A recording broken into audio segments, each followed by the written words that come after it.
아들 디모데야, 내가 네게 이 교훈으로서 명하노니 전에 너를 지도한 예언을 따라 그것으로 선한 싸움을 싸우며 믿음과 착한 양심을 가지라.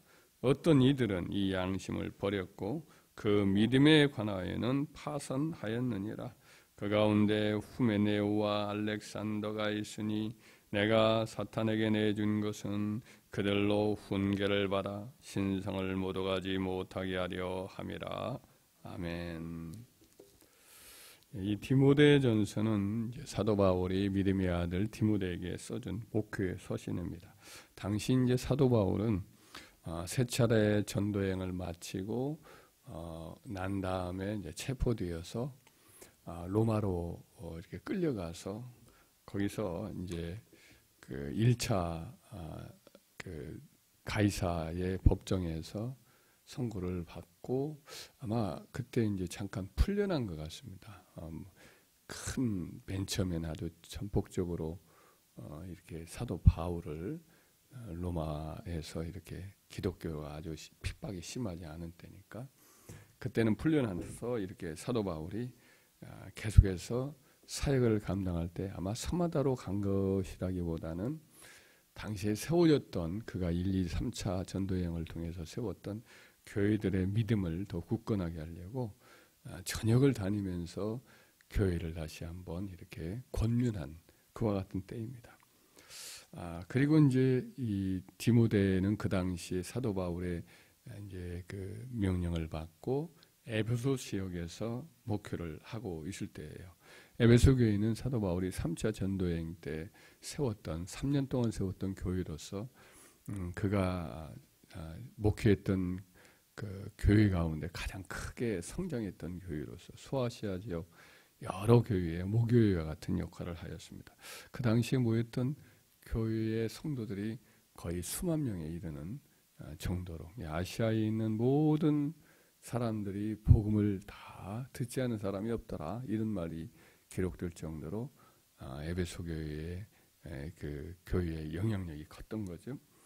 그때 이제 디모데는 약 한 나이가 35세 정도, 그다음에 30대 좀 넘어서 이렇게 있었을 때로 보입니다.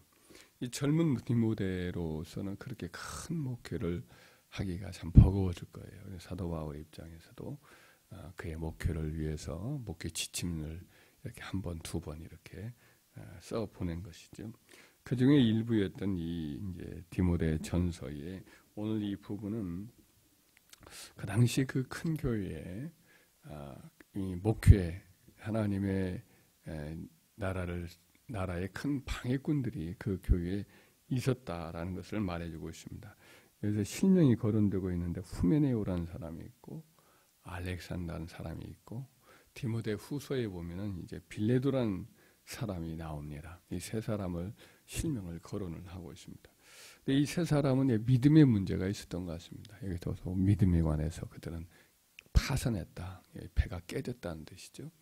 그러니까 믿음이 이제 부서진 믿음이요, 갈라진 믿음이요, 그의 구원을 이룰 수 없는 그런 믿음의 사람이었고, 양심이 이제 버려졌다 이렇게 말하면 양심이 화인 맞은 양심이 이제 깨져버린 그런 사람이었던 거죠. 그들이 진리를 어긋나는 말을 했는데 부활이 지나갔다. 디모데후서에 보면 그렇게 분명히 이야기를 합니다. 부활이 이미 지나갔다. 하나님의 근본적인 진리인 부활을 부인을 했던 것이죠. 이 디모데후서에 보면은 뭐라고 그들을 평가하냐면 사도 바울이 그들의 말은 악성 종양과 같이 이제 퍼져나갔다 이런 말을 해요. 이 악성 종양이라는 게 그 당시에도 의학적인 지식을 사도 바울이 누가와 함께 다니니까 아마 여러 의학적인 지식도 얻었을 것인데 어디 하나 뭐가 있으면 막 그 암덩이처럼 퍼져나가는 것처럼 이 한 사람에 의해서 누룩이 전체를 다 부패하는 것처럼 그렇게 이들의 말에 의해서 많은 사람들이 잘못된 가르침에 접하게 되고 영적으로 후퇴하게 되고 영혼을 잃어버리는 그런 일이 생겼다는 거죠. 그래서 사도 바울은 멀리 있지만은 그런 암적 존재 역할을 하는 몇몇 그런 주동자에 대해서 심각한 우려를 하고 기도를 많이 했던 것이 분명합니다. 그들을 위해서 여러 모양으로 권면을 했겠지만 실명을 알 정도로 그들의 여러 가지 일에 대해서 사도 바울도 알고 있고, 예를 들면 디모데후서 마지막 4장에 보면 구리장색 알렉산더가 내게 많은 해를 끼쳤으나 이런 말이 나와요.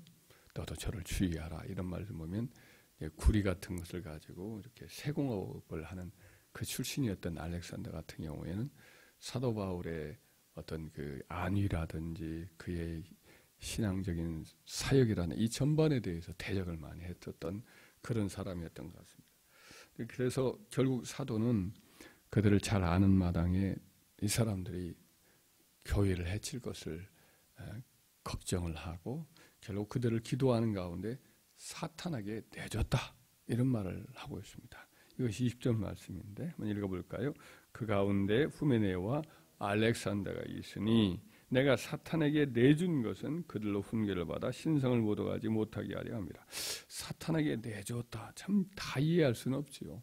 우리가 하지만 이 말을 통해서 알 수 있는 것은 사도가 그 두 사람을 사탄에게 맘대로 하도록 이렇게 내주었다라는 거죠. 사탄은 본래 파괴적인 존재잖아요. 악령이 도덕질하고 죽이고 멸망시키는 일을 즐거워하는 존재인데 사탄에게 내어줬다는 것은 사탄이 마음껏 하도록 해도 좋다 이렇게 허락을 해줬다는 거죠. 그동안은 사도 바울이 그 사람들을 위해서 중보기도 하고 마귀가 손대지 못하도록 자기 이제 양무리 중에 하나로 여겨서 늘 중보기도를 하고 그렇게 지켰다고 한다면 이 사람들에 대해서는 이제 내려놨다는 뜻이죠.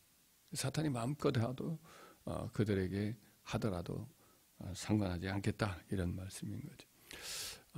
하나님의 백성들의 경우를 하나님이 지키시되 항상 그들의 영역을 하나님이 영적으로나 육적으로나 생활적으로나 하나님이 지키시는데 그 지키시는 것을 하나님이 처리하지 않는 한 마귀가 소못되거든요. 하나님의 보호를 마귀가 마음껏 이렇게 뚫고 들어와서 하나님 백성을 해칠 수가 없어요. 하나님이 동방의 의인 욥에게도 이제 내기를 하게 되어서 마귀에게 내기를 하게 되었을 때도 맨 처음에는 그의 소유물만 치도록 허락을 하지요. 소유물을 치니까 그의 자녀들, 그의 모든 재산들을 하루 만에 다 뺏어가 버리잖아요. 이 허락을 받지 않으면 공격 자체가 안 되는 거예요. 근데 또 한 번 또 시험을 하도록 마귀가 하나님을 부추겨 가지고 하나님이 또 허락을 하죠. 욥 자신에게는 큰 고통이지만은 하나님은 그를 신뢰하고 사랑하기 때문에 그의 몸은 네 마음대로 해라. 그러나 그의 생명은 건들지 말아라. 이렇게 허락을 한 다음에 또 했더니 또 와서 온몸에다가 모든 병을 막 들어붙잖아요. 그래서 몸에 피부암이 생기고 또 뼈는 새까맣게 타들어가고 잠을 제대로 못 자고 뭐 건들기만 해도 막 바람만 불어도 아픈 그런 고통을 그가 겪게 되죠. 그래서 이 욥의 경우는 하나님이 그의 신앙을 신뢰하고 사랑하고 또 그에게는 어떤 의미에서는 더 큰 축복을 받을 수 있는 연단을 위해서 그렇게 허락을 한 겁니다. 욥도 완전한 존재는 아니고 뭐 하나님이 마귀하고 시험을 위해서 희생물로 내는 것이라기보다는 욥에 있어서도 불완전한 부분은 더 내려놓고 성수하게 하고 더 큰 복을 받게 하시려고. 나중에 다 2배를 받잖아요.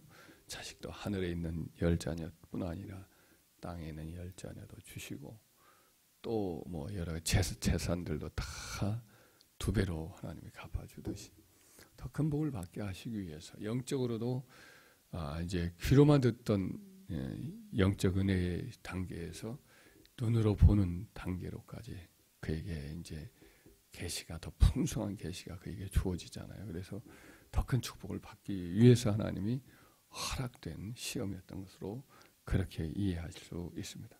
하지만 여기서 사도가 에베소 교회에 그 못된 역할을 하던 못된 사람들을 사탄에게 내준 것은 연단받고 회개하여 새 사람들이라는 뜻이 아니에요.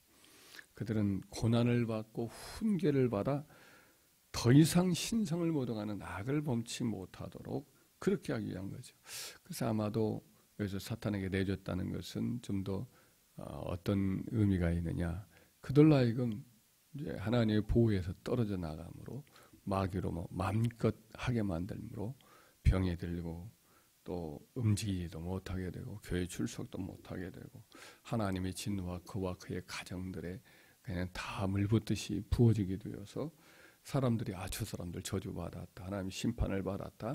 이렇게 느껴서 가까이 하지 못하게 되고 더 이상 그들이 입만 열면 내뱉던 잘못된 여러 가지 가르침들을 동조하지 못하게 이제 하는 단계에 이르게 되는 거죠. 결국 하나님의 진리와 하나님의 교회를 회방하지 못하도록 한다 이런 뜻이죠. 그래서 그들로 훈계를 받는다라는 말은 결국 그들로 하여금 이제 어떤 의미가 가장 좋은 의미로 해석을 한다면 그들이 이제 몸이 병들어요. 그리고 그들의 여러 가지 활동들이 제대로 이제 이루어지지 못하고 죽음에 가까워지고 집안에 큰 혼란이 닥치고 이렇게 되니까 회개를 하는 거죠. 영혼이라도 회개를 해서 육신은 멸망을 당하지만 영혼만은 회개해서 구원을 받는 이런 단계에 이르게 된다는 것을 여기서 훈계를 받아 이런 말씀 같은 것이라고 이해가 됩니다. 그것이 고린도전서 5장 5절에도 보면 고린도 교회에도 큰 죄를 범한 사람이 나오는데 이런 말씀을 해요. 내가 이런 자를 사탄에게 내주었으니 이는 육신은 멸하고 영은 주 예수의 날에 구원을 받게 하려 합니다. 육신은 멸한다는 말은 몸이 병들고 이제 거의 꼼짝 못하는 단계가 이렇게 되어서 결국 죽게 되는데 그러나 이 과정을 통해서 회개하여서 그 영은 구원을 받는 이런 의도로 사도가 그를 사탄에게 내주었다. 이런 표현을 한 것으로 여겨집니다. 아마 그래서 오늘 본문의 말씀에도 사탄에게 내줌으로 그로 훈계를 받아 라는 말이 그런 취지가 아닐까 이렇게 생각을 합니다. 우리는 하나님의 이 사도에게 주었던 사탄 양도권이다 이렇게 표현을 할 수 있는 사탄에게 내주는 이 일이 어떤 의도가 있는지 다 알 수는 없습니다만은 우리 자신 또한 또 남을 이렇게 판단을 해서 사탄에게 내줄 수 있는 그런 어떤 영적인 어떤 대단함을 가진 존재는 아니지요. 사도와는 또 다르게 우리는 그런 권세까지 갖고 있다. 이렇게 감히 우리 스스로 생각하지 않잖아요. 우리 자신이 주인의 교수고 하나님의 긍휼을 누구보다도 더 받아야 할 존재라 이렇게 우리 자신을 생각을 늘 합니다만은 너무나 확실하게 하나님의 진리를 부인을 하고 또 양심 파탄자가 되고 거짓말을 막 밥 먹듯이 하고 남을 해치고 하나님의 교회를 방해하고 온갖 악을 그렇게 퍼뜨린 사람이 있다. 아무리 권면해도 듣지 않는다. 이렇게 하는 경우라면 그런 경우는 이제 그를 위해서 더 이상 중보기도하는 바를 내려놓고 우리가 늘 그런 사람들을 보호하고 그런 사람을 하나님의 어떤 축복 속에 두는 이런 것들을 내려놓을 수밖에 없다. 이것은 인정을 하게 됩니다. 그래서 우리가 고의적으로 누군가를 저주하거나 심판할 수는 없지만 하나님께 간구해서 하나님의 진리를 더 이상 회방하지 못하게 하고 교회를 대적하지 못하고 악성 종양 같은 말을 쏟지 못하도록 하나님 지켜달라고 그들의 몸을 혹 멸망시킬 수는 있으나 그 영혼만은 구원해달라고 간구할 수도 있다. 이렇게 생각을 할 수가 있겠습니다. 하나님의 사람 바울이 자기가 늘 중보기도하던 사람의 영혼을 사탄에게 양도하는 기도를 드리게 될 때 얼마나 그 마음의 번민이 컸을까 이렇게 우리가 짐작은 할 수가 있습니다. 누군가의 영혼을 흑암의 세력에 마음대로 할 수 있도록 내어놓는 것은 지극히 무서운 일이죠. 그렇게 이제 무섭고 위험한 일을 할 수밖에 없는 상황을 현실교회가 만나지 않는다는 것은 참 큰 은혜입니다. 우리가 큰 교회가 되면 그런 일을 혹 겪을 수도 있지 않겠어요. 사람은 수없이 많고 또 그 중에는 희한한 사람들도 있고 이단에게 계속 끌려가는 사람들도 있기 때문에 그런 일이 있을 수가 있을 겁니다. 우리가 현실 교회에서 이런 일을 겪지 않는 것이 가장 큰 또 신앙생활의 은혜 중에 하나인 줄 믿습니다. 히브리서에 보면은 기도하라고 그랬어요. 왜냐 거기 보면은 늘 쓴뿌리가 나서 괴롭게 하여 많은 사람이 이로 말미암아 더럽게 되지 않도록 기도해라. 이런 말씀이 있습니다. 쓴뿌리가 바로 이제 아까 말했던 악성 종양과 같이 많은 사람을 해치는 그와 같은 암적, 영적으로 말하면 암적인 그런 존재라는 뜻이죠. 이런 사람이 일어나지 않도록 늘 주의하고 이를 위해서 기도하라 이렇게 말씀을 하였으니 우리들도 항상 교회를 위해서 기도하고 항상 깨어서 이런 악한 일들이 일어나지 않게 해달라고 우리는 기도해야 될 줄 믿습니다. 하나님이 어떤 연약한 자, 시험당하는 자가 있으면 그런 영혼들을 보면 항상 우리가 기도해주고 그사를 불쌍히 여겨주시고 양심이 이렇게 둔화해지지 않도록 해달라고 그렇게 기도하고 또 이단과 사이비에 이렇게 끌려가는 영혼들이 있을 경우가 있잖아요. 그런 사람들을 보면은 생각이 나면 또 하나님 불쌍히 여겨달라고 그 원흉과 같은 사람을 위해서 기도할 필요는 없습니다. 이단과 사이비에 원흉도 있습니다. 원흉을 위해서 우리가 회개하게 해달라고 기도할 필요는 없습니다.